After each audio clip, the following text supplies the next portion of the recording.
Welcome to the Brian Buffini Show, where we explore the mindsets, motivation, and methodologies of success. My name is David Lally. I'm the producer of the show, and I know we may be in challenging times, but that's just why we've been working on shows to keep us upbeat and focused on the good stuff. Let's listen in.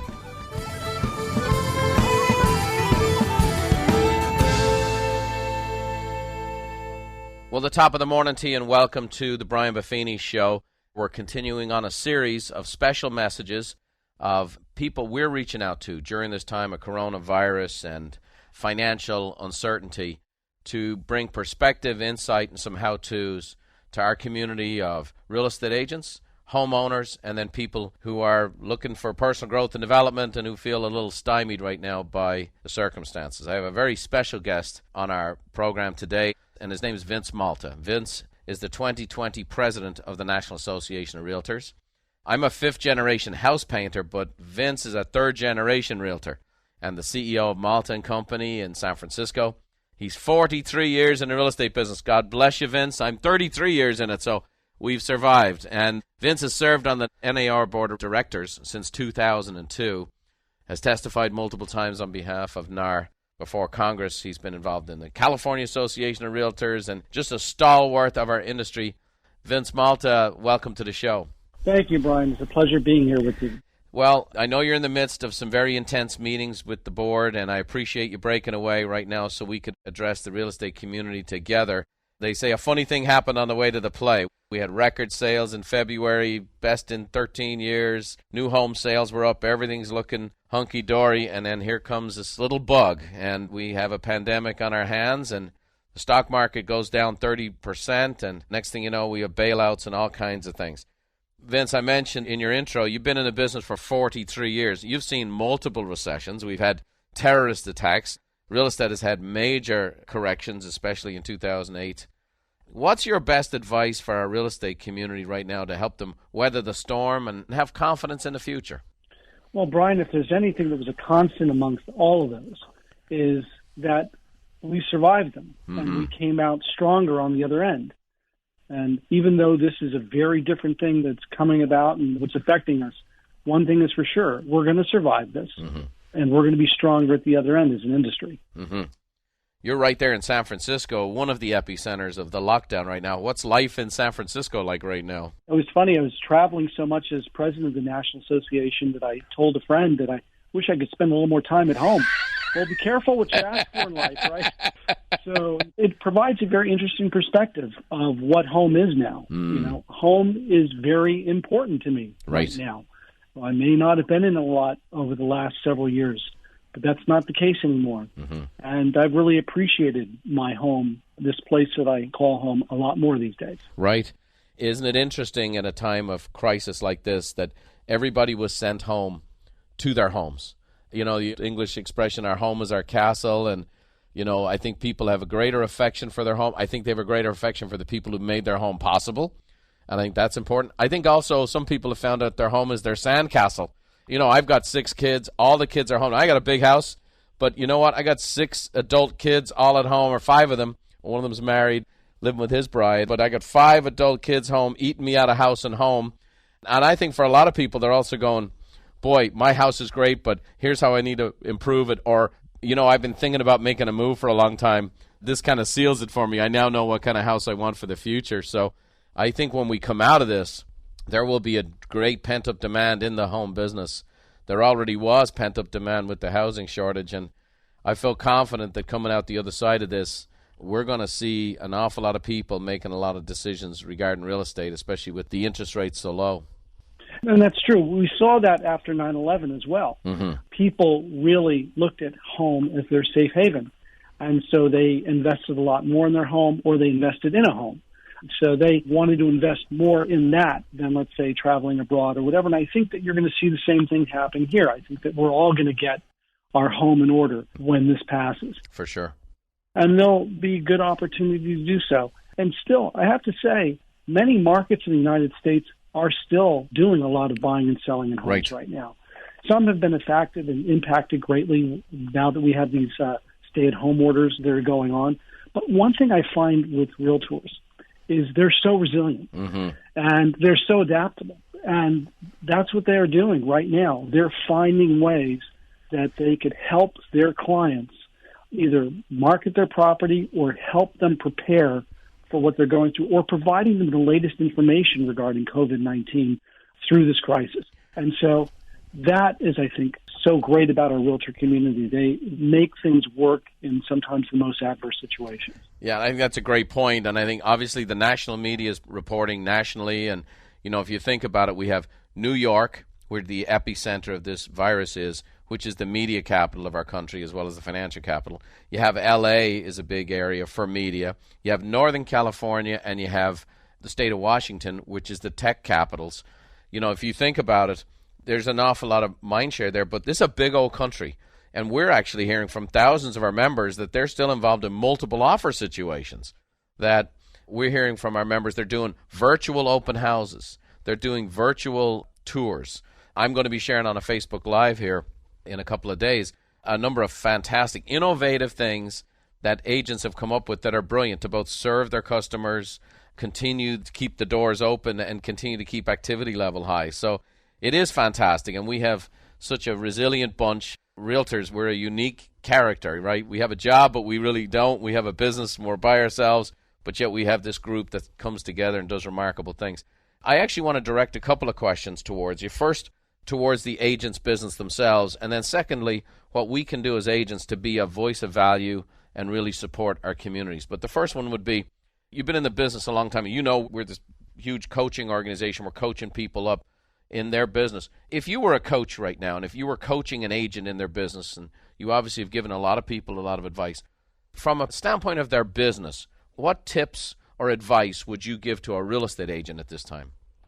I think communication, number one. Make sure that you have the latest. And I'd encourage people to go to NAR.Realtor and get the latest in relation to how the coronavirus is affecting our industry and what people are doing with either showing or not showing property, what they're doing in their offices, et cetera. So stay up to date with the latest information.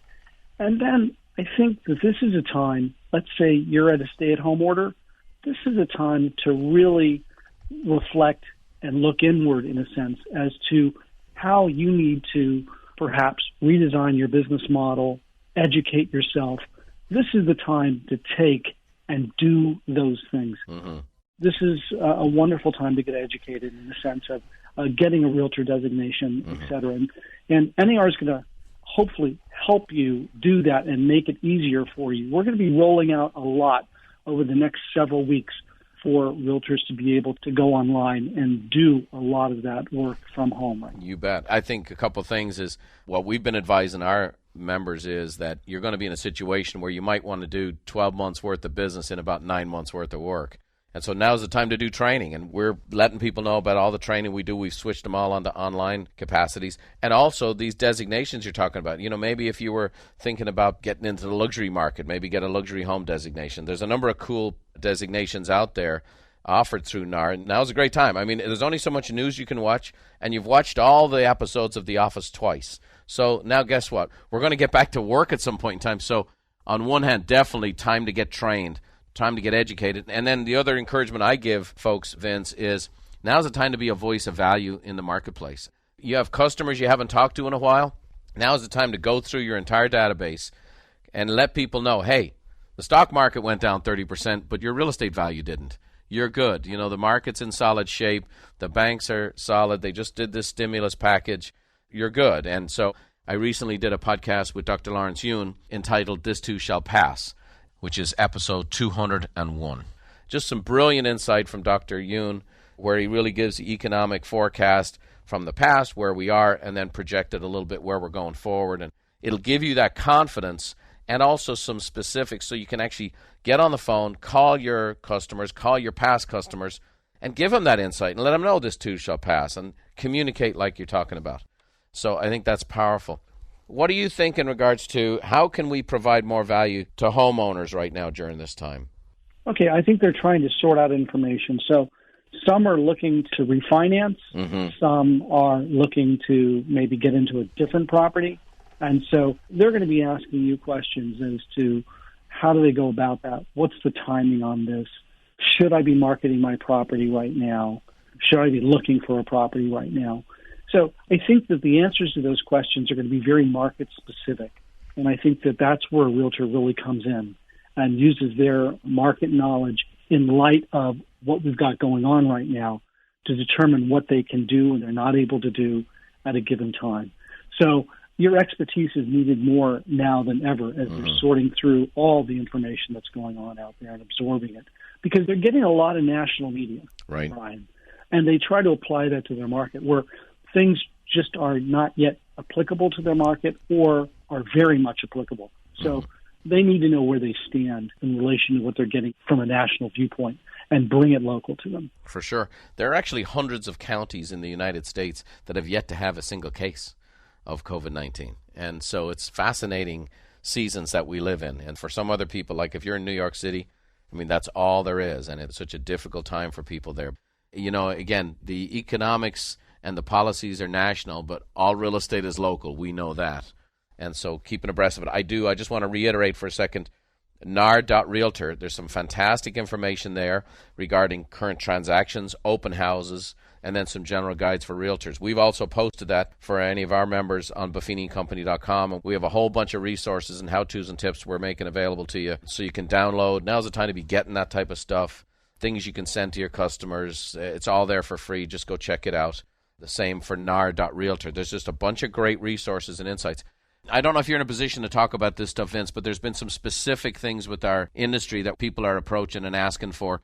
Things like 1031 deadline extensions, remote notarizations, suspension of interest deductions. Are you in a position to share what the association's doing, advocating on behalf of the industry on some of these things?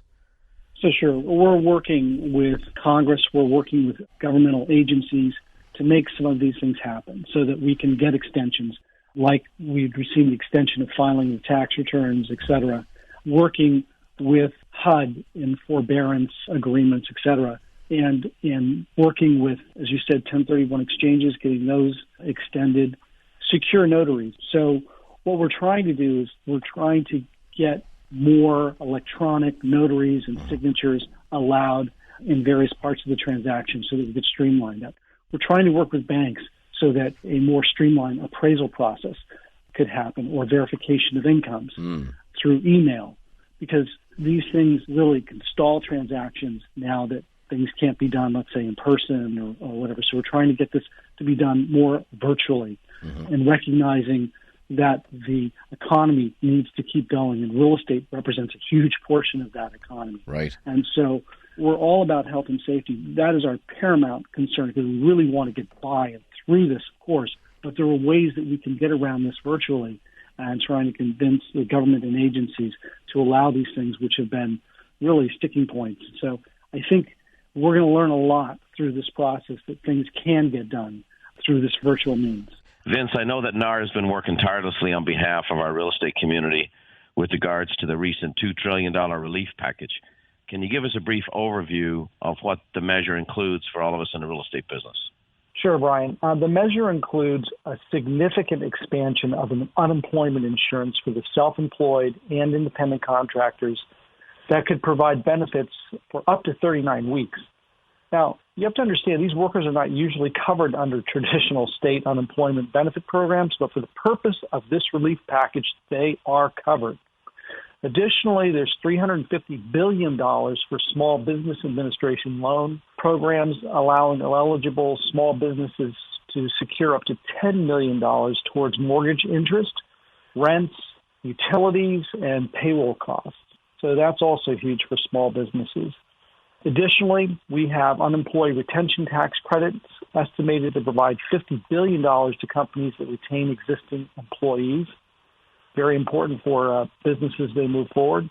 Now, for individuals, they can get rebates of up to $1,200 for single filers and $2,400 to joint filers, plus $500 per child. Now, that's subject to some income limitations, but that's also a huge aspect of the bill. And then for property owners, it includes a 60-day foreclosure moratorium and up to 1 year of mortgage forbearance. And these are among a host of other initiatives that we're working on as well. We're working with lawmakers to expand access to remote online notary services and additionally to provide direct rental assistance for families who have income loss due to COVID-19. So NAR is working very diligently on behalf of our industry and behalf of property owners. And I'm sure you're going to see more to come in the next several weeks. That's great. Well, I appreciate all your efforts and the team's efforts. I know NAR has a big seat at the table there in Washington, D.C., and we appreciate what you're doing on behalf of the small business owners in real estate and then obviously the homeowners in real estate as well. A couple of things, you're so connected, you're a broker yourself. We have a real estate industry where margins have been getting thinner for brokers, and we've had all of these different dynamics that have been challenging and more challenging to brokers each and every day, more competition. A lot of this publicly traded money, the technology, has been eroding what has been how brokers have established their businesses. What word of encouragement would you have? What tips or advice would you have for someone who's running a brokerage at this time?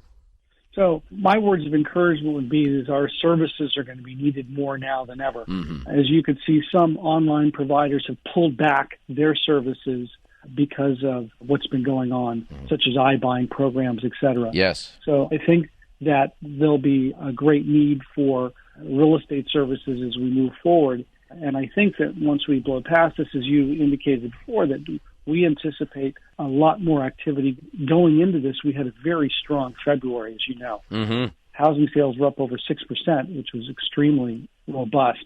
And then this happened. So as long as we can blow through this relatively quickly, the job market is not damaged from it, we believe that activity will probably pick up. And so that value proposition is going to be extremely important as we move forward, and I think that realtors will be able to express that value proposition so greatly as they're guiding people through this post-COVID-19. You bet. Well, if I can share one insight that we're seeing from the thousands of brokers we serve is, as you know, many agents now have home offices. They don't come into the office very often. It's been a decentralization of our industry. And so what we're finding is we have thousands of brokers who are conducting training programs that we help them facilitate, and they're doing it through Zoom, and they're having record attendance, and they're having more engagement than they were having when people were physically asked to come to the office. On one hand, they're saying like they're doing remote office meetings, and they said they're getting more engagement, and the agents want to be together and connect. And it's kind of ironic that so many brokers are sharing with us now that they can't get together, they're being together more than ever before. So you got to take the self out of being self-employed. I think it's important to connect as a community, connect with fellow agents, connect with your broker. And the technologies we have today, we have 240 staff working from home. Our services are up and running full tilt.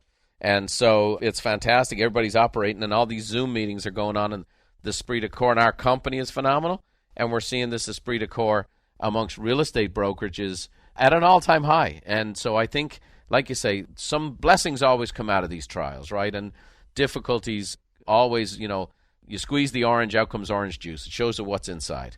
And so I think a lot of brokers are doing a fantastic job right now. And if a broker's listening to this, hey, run a training program or an office meeting and do it through Zoom and get everybody involved. You'll be shocked that some of the characters you couldn't get to show up for an office meeting are all of a sudden very engaged and offering advice and sharing ideas of what they're doing and how they're doing it. And again, something good's coming out of something bad.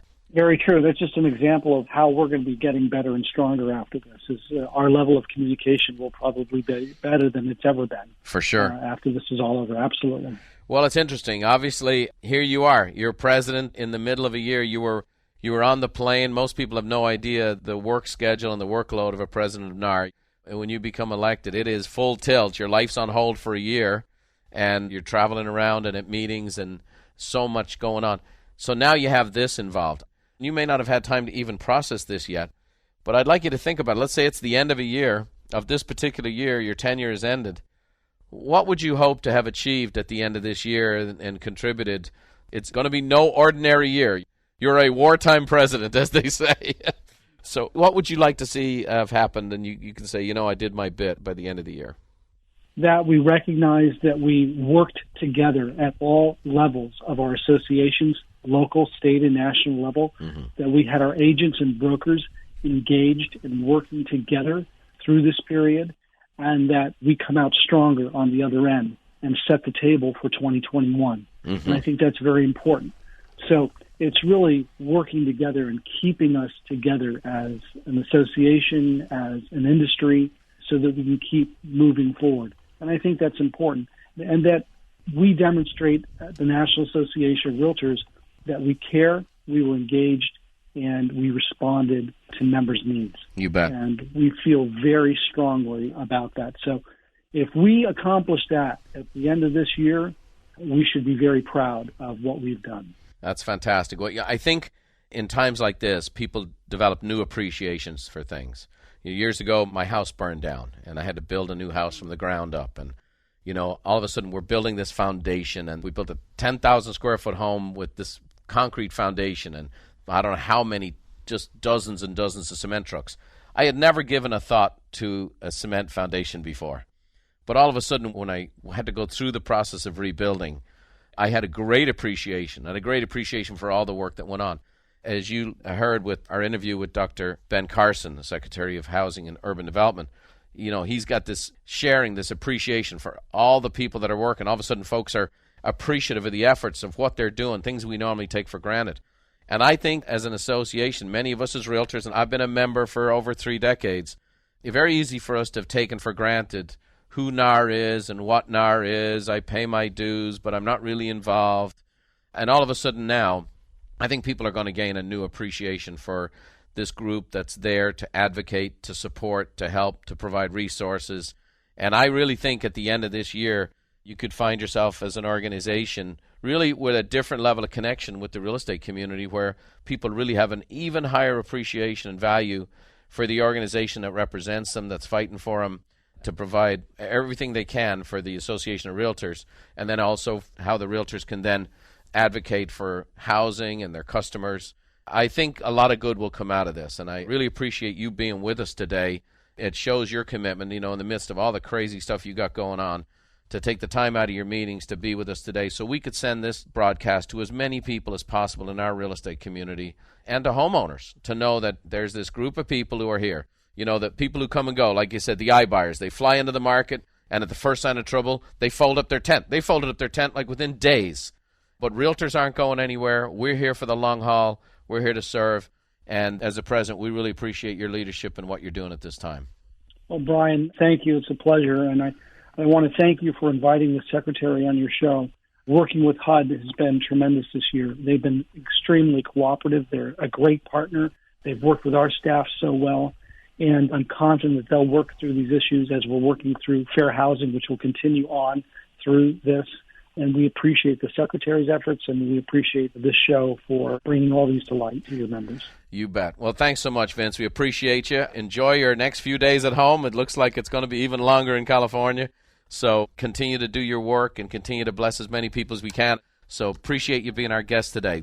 Thank you, Brian. Thank you, Vince. And appreciate all of you tuning in today. Thank you so much, and hope this has been helpful, informative. I hope for you that are realtors, you get a new appreciation and value for an understanding of the National Association of Realtors. Go to nar.realtor to see all of these resources that are there for you. And I also know that NAR has launched a Right Tools Right Now initiative. So this is a whole bunch of resources and, in some cases, free certifications and things like that. And it's at nar.realtor/Right Tools Right Now. And that's where you can get that stuff. Also, if you have questions, I know we covered a bunch of stuff here. There's a realtor hotline, which is 1-800-874-6500. And that's available 8 to 6 Central Time. That's 800-874-6500. And then also the Chamber of Commerce just released a really nice piece for anyone who owns a small business. And it's the Coronavirus Emergency Loans Small Business Guide and Checklist. And it features things like, am I eligible? What will lenders be looking for? How much can I borrow? Will this loan be forgiven? It's really cool. It's an infographic. We've made it available on the BrianBuffiniShow.com.